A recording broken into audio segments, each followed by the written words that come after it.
We find the Cancer Treatment NGS Plus to be helpful in one of two situations.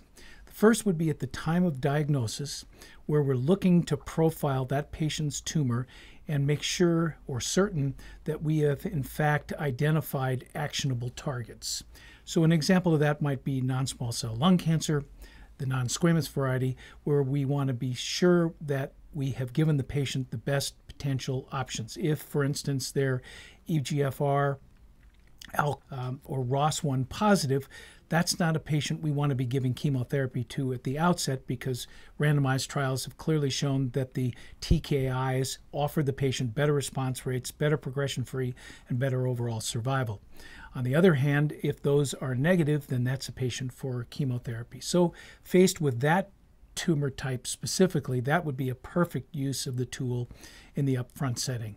No doubt next-gen sequencing is a great tool, but if you're looking for ALK, the ASCO-CAP guidelines suggest that this be done by FISH testing.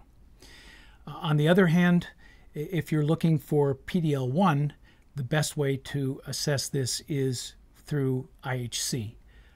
This platform is provided by BioT3. And then we have other cancer types where we have a paradigm and NCCN guidelines that help guide us through multiple lines of therapy. Another good example of that would be breast cancer, where we might, with an ER and PR positive tumor type, be able to give several lines of endocrine therapy before moving on to chemotherapy. And unfortunately, once we've gotten beyond those first several lines of therapy, we're then struggling a bit and looking for actionable targets that we might continue to offer the patient palliation, and that would be a good time to use it secondarily. So between the two of those, we find that offering it at the beginning in some and later in others is the right way to proceed.